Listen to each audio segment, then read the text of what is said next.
Josh, I was walking the other day and I realized, hey, we have a podcast. That we do. We haven't done that in a while. And yeah, we have. We kind of got off track with some of the... Sorry. I watched you nearly slap yourself. Yeah. We're back. Podcast etiquette has been something we've been missing for a while. Well, the topic of this week for part 2 is VR. Virtual reality.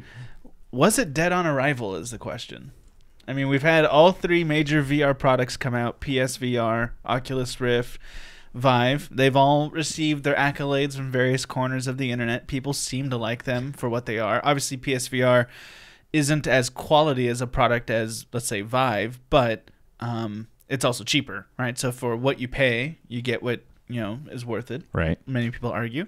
So do any of us own one of these things? No, we've used them. Yeah. And I haven't had a chance to try them yet.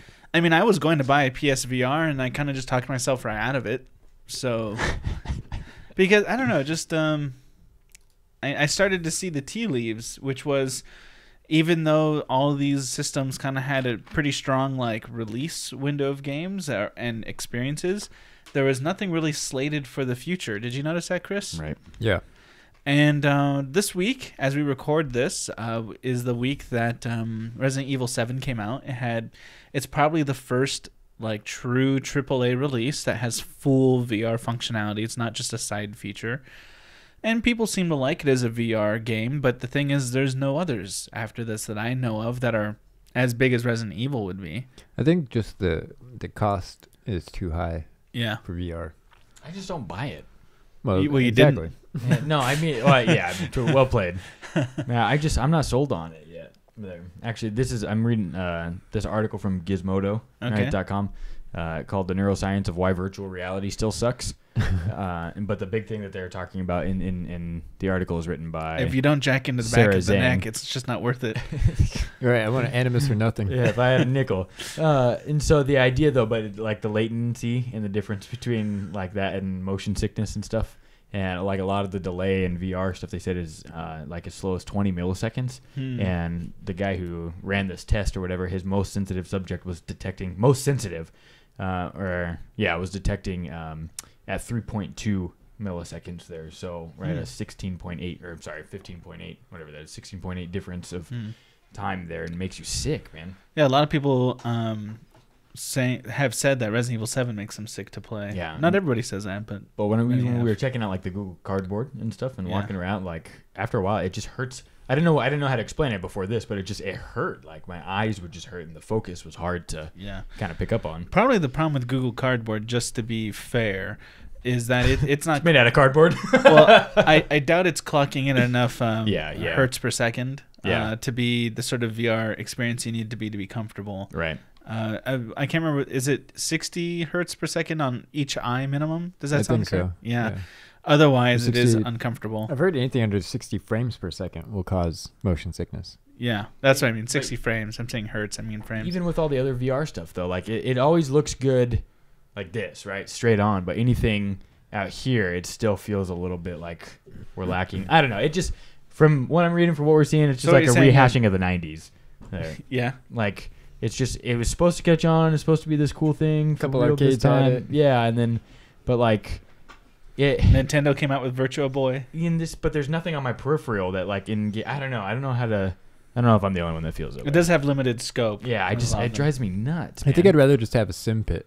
And I don't know what that is. It's where basically you set up a whole cockpit with multiple monitors. Or they have that company in New Zealand has 180-degree projector screens. And then you slip and slam your head into one of the monitors. Yeah. I don't know. I just agree. I think it's DOA. I think it's DOA. And everybody was so excited. I mean, the industry itself was just on fire for virtual reality. Everybody swore this is the future arrived or about to arrive. And it just seems like there has been no delivery of actual solid video gaming. Everybody keeps on trying to swear by the experiences. There's this hour-long thing, this 20-minute thing, this 2-minute thing. But at the end of the day, that does not keep my attention. I mean, that's the equivalent of Wii Sports, right? Everybody was all up about, everybody loved Wii Sports for about a week. Yeah. But what happens when that week's done? You figure out how to play sitting on the couch. Yeah, no kidding, dude. I wonder how much of it too was that people want something new to be excited about. Yeah. I remember when we went from 8-bit to 16-bit, it was such a jump, and we were all so excited. But then going to 3D. But the jump from Xbox to Xbox 360 and from PS2 to PS3, I mean, they were good jumps, but they weren't revolutionary. The internet was really the jumps for those, right? Because although previous consoles had limited internet capability, the PS3 and the Xbox 360 really like drew out the internet as a prime. It's like VR functioning as like a middle step till we can just plug into the Matrix entirely. Till we have holodecks. And yeah, I mean, is that kind of like that Futurama where there are like by that point the drugs are cheaper out of their fingers, right? Yeah, I mean, kind of. But I mean, is that kind of the middle road that we have to take? Do we have to deal with the crap that is VR before we can just shoot lasers out of our fingers at each other like in Futurama? I just think that sometimes sci-fi writers and sci-fi culture is able to really look ahead and tell the future, but sometimes it's just wrong. Yeah. I think VR might be one of those times. As much as we put it in like sci-fi movies and things like that, as if this is like the inevitable future, maybe it's just not. Maybe VR is just not the future of entertainment. I just don't see how it works with the brain, man. I just feel like it's too hard. Or at least I guess where we stand right now. But yeah, nobody thought we'd ever have hoverboards. And look at us now. We have boards that roll along the ground that we call hoverboards. I did talking about hovering though. And catch on fire. I don't know what you call it. What are those backpacks you wear that blow the water out underneath you, and it's like you're flying around over a lake? Oh, like the jetpack things, but that are all water. Right. Yeah. I saw somebody, and maybe Chris, you showed this. I showed you last week. Yeah. Yeah, that they basically took that technology and put it into making speeder bikes. Oh, like Star Wars. So cool. So that's awesome, dude. Yeah, so you have a pipe trailing behind you, and it's sucking up water from the lake or ocean or wherever you're at. See, I'd rather do that than virtual reality. Yeah, it seems like money better spent to me. Especially when you crash into something. I mean, at least you're cool. If you crash into something while you're doing VR, you're just an idiot. How long till we get the first VR death? 20 minutes. Really? You think so? It's probably one. Probably already happened, huh?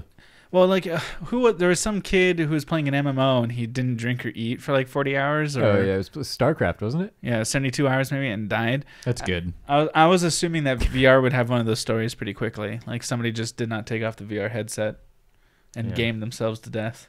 I mean, it's a good way to go. Die doing what you love. Yeah. Don't blame the game. Zerg rushing. That's like one of the obscure Star Wars. Never mind. I'm good. Well, Chris, what do you think about it? Are we just seeing a short slump, or is this really just like the tea leaves? I think there's some very serious problems that I don't know if it'll be able to overcome. Games really have to be developed from the start with it in mind. Yeah. And the AAA people just haven't been willing to get behind it in that sense. Yeah. And until they do, I mean, it's cool that there are all these little indie VR games, but I want to play COD on VR. Yeah, that's what it is. Honestly, VR, like Vive, needed Call of Duty or Battlefield to go like full... Yeah, full VR support. Yeah, that would have probably changed everything. But until the AAAs do, and until the price of entry gets lower. Yeah. I mean, I got to shell out, $800 to get a Vive? Plus a video card upgrade. Yeah, well, that's the thing is, the Vive is like it's an investment of $800 to maybe $1,200, but then like you still need to have a very expensive PC rig for it. Yeah. So here's my question. Typically we talk about with the starting point of something, it's always high, right? The price point for new technology is always high. It gets lower in subsequent years, right? Usually. Will this happen with VR, or does it typically get lower because so many people buy in at the initial onset that it allows, for the funds? It's a combination of things. It gets cheaper to make, and the technology gets cheaper. But one of the places you don't really see that is smartphones. Right. Because smartphones keep getting better. They stay cutting edge. Yeah. So if VR stays cutting edge, it stays expensive. Yeah, and I'm glad you mentioned smartphones. That's the greatest enemy to VR getting cheaper, is that one of the reasons why VR is so expensive is it needs really cutting edge screens, of which phones are absorbing all of those resources. Yeah. Apparently, I've heard some mixed news on this. Some people say that PSVR is actually just not selling well, but some have claimed that it's because they can't actually put enough stock out to sell them. Right. And Sony's excuse for why they can't put enough stock out is that they can't get the screens. It's like it's too hard to get the screen resources to make their PSVR to sell at what would be like a reasonable price. Yeah, well, just a reasonable amount of PSVR. They're not trying to drop. Yeah. I see. And so, it just the things that go into making a good screen, the phones are absorbing Kind of sucking up that resources. whole market. Yeah. Mm. No, I mean that makes sense, and like, why would you not? Because we become more mobile, right? I mean, we're becoming more tech driven that way. Mobile gaming. All right, so let's. So I would say I'm hopeful for the future of VR, though. Yeah, I want it to be cool. I want it to take off. Chris, you're the kind of guy that every once in a while gets an itch and buys some interesting technology. I mean, do you still think in your future there's some kind of Oculus Rift or Vive for you? I know you're not going to get a PSVR. Absolutely, but it would if I have a couple $1,000 laying around. So no. Yeah. If people like and subscribe enough. Hey, you should do that. All right. That's all I got. How about you? I mean, do you think any version of VR, even like getting like a Google Pixel or whatever it's called, Pixel? I would get, if Google, the only VR or AR type thing I'm super into and that kind of thing would be glasses. Like if Google made a AR better glasses. version, of or like the HoloLens. And something that, like, as I was walking down the street, boop, all the Yelp reviews of this restaurant came up, or something like that. Like, if I would be down to just put something in my brain before I would go get VR. That's kind of how I feel, right? Yeah, okay. Like, I'd be one of the first people to sign up to actually put a connector in the back of my neck. So one of the beta testers to die from the technology? I mean, I would much prefer... He died doing what he loved. I'd much prefer doing that than... Stupid stuff. Well, the VR just seems like such a wasted middle step to me, right? Like put it straight in my brain. Yeah, I mean, kind of, because that's the direction that we're all going anyway. If, like, Google Glasses are trying to make it so you can see and do mapping and, walk around, whatever. That's far more intriguing to me than just wearing a stupid headband that goes across my face. Like, it's so awful. But if the price came down to $200 or $300, I would buy it, just like that. I don't see myself buying VR ever. Something drastic would have to change. Something that really caught my attention. $1,000 price drop would be pretty drastic. Part of my problem is, first of all, just I think VR has been very disappointing so far, and based on that, it's good enough for me not to buy it. But the other side of it, and I've complained about this before, is I'm afraid of the eye damage. Like, I'm already aging. I already am wearing glasses. And most gamers, most of the things that gamers love... So you're with me then. You'd rather than just put it in your brain. Yeah, I'm not sure if I'd go that far. What are you scared of? Captain Wet Blanket over here. I don't want to wake up like just in goo somewhere and robots are tending to infants and realize I've been in the Matrix for decades. Ever. Yeah. I'm okay with that. Yeah. Okay, well, I guess that's that conversation On that cheery done. note. Big gulps, huh? Yeah, we're done.